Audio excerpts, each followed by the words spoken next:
बड़े से बड़ा अंक, बड़ा बड़ा और बड़ा, तभी तो विजयी होऊंगा मैं, और तभी तो रक्षा होगी मेरी।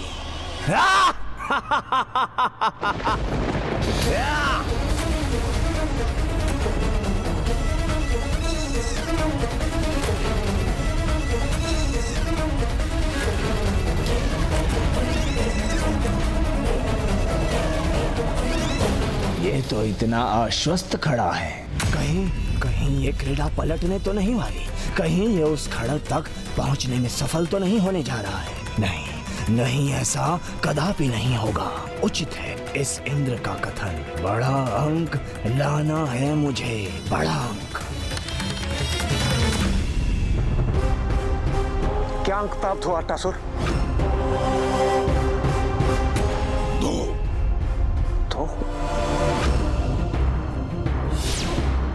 महाराज तारकासुर, ये आपने क्या कर दिया?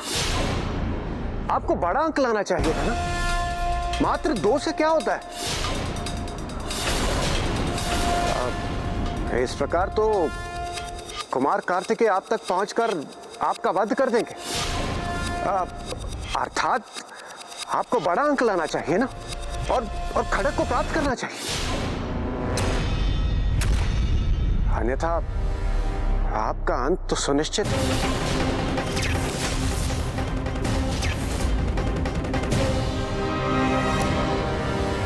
ये देवराज इंद्र इतने कृतज्ञ कैसे होते जा रहे हैं?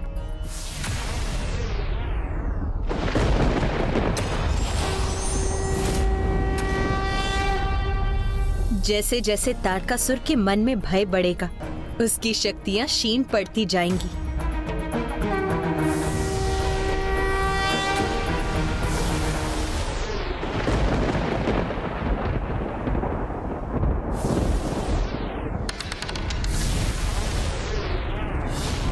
चार।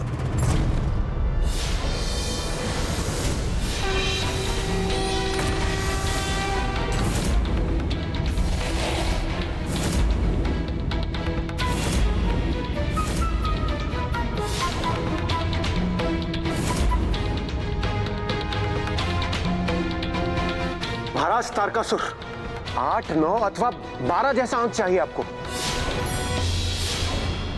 8, 9 अथवा 12? हाँ।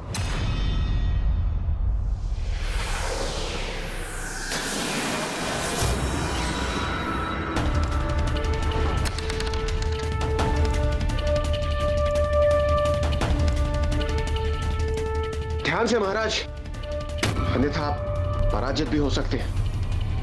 अट्टासुर, बताओ क्या आया? पुनः 2।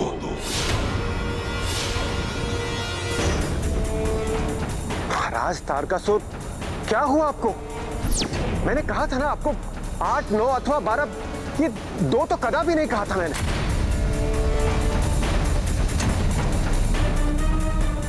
तो अब समझा, ये देवराज की एक युक्ति है तारकासुर को भ्रमित करने की।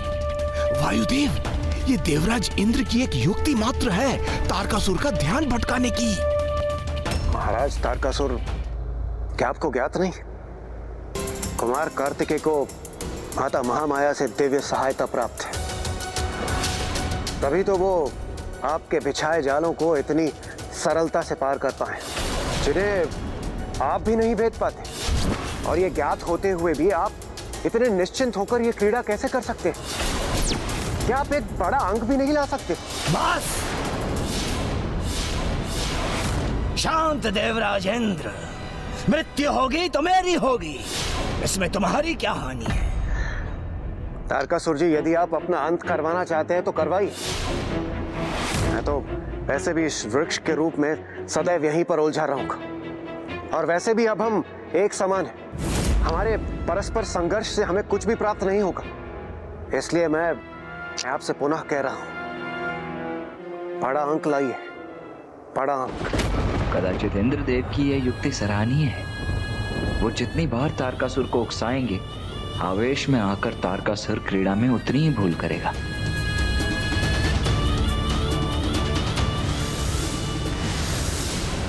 कुमार कार्तिकेय और तारकासुर भले दोनों ही एक ही क्रीड़ा के सहभागी थे, किंतु उद्देश्य दोनों का पूर्णतया भिन्न था।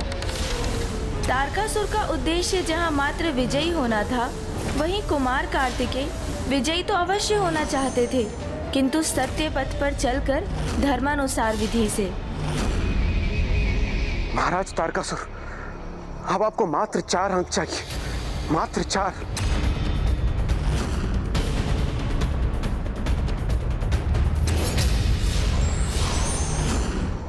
और देवराज इंद्र द्वारा उत्पन्न कोलाहल से जो अंक तारकासुर प्राप्त कर रहा था, उससे और कुमार कार्तिकेय के आगे बढ़ने से उसका ध्यान इतना बट रहा था कि उसे 500 के अंक परिवर्तित करने का अवसर ही नहीं प्राप्त हो रहा था। इंद्रदेव की क्रीड़ा का अभी आरंभ ही हुआ था, अब कुमार 85 पर थे तो तारकासुर 96 पर था। यदि अगली चाल में तारकासुर को 4 और अंक प्राप्त होते तो वो विजयी हो जाता, और यदि ऐसा हो जाता तो कुमार कार्तिकेय अपना सब कुछ खो बैठते।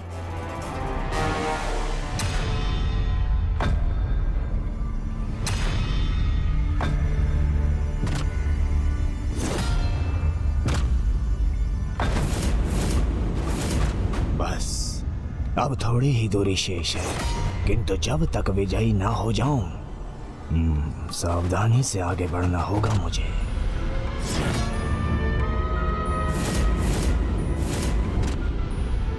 जय हो महाराज तारकासुर की जय हो।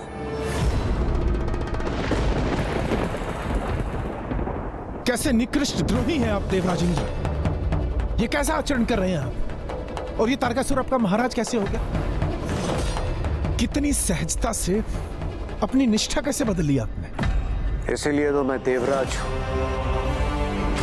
बुद्धिमान हूं, इसीलिए मुझे ज्ञात डूबती नैया का परित्याग करना ही उचित होता है। देखा कुमार कार्तिकेय, तुमने देखा, अभी तो मेरी विजय भी नहीं हुई और तुम्हारे निष्ठावान देवताओं में फूट डलवाकर अभी से कलह उत्पन्न करवा दी है मैंने। देवताओं की चिंता छोड़ो और अपनी चिंता करो तारकासुर।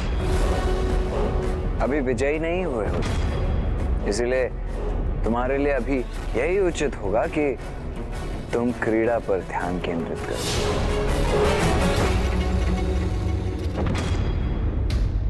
देवराज, आपकी निष्ठा इतनी सरलता से बदल जाएगी और आप इतने द्रोही प्रमाणित होंगे। यदि ये ज्ञात होता हमें तो आपको उसी अंधेरे तहखाने में छोड़ाते हम। बस बंद करो अपना ये अनर्गल प्रलाप। हाँ हाँ, उचित है महाराज तारकासुर, उचित है। इन देवताओं को तो शांत ही रहना चाहिए।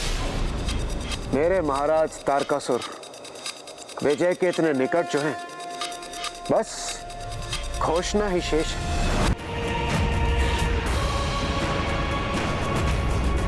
महाराज, आपको विजय के इतने निकट देख मुझसे रहा नहीं गया। मैं भी आपको नैतिक समर्थन देने के लिए प्रस्तुत हूँ महाराज। उचित है, वहीं रहो तुम अभी और मैं अपनी चाल चलता हूँ।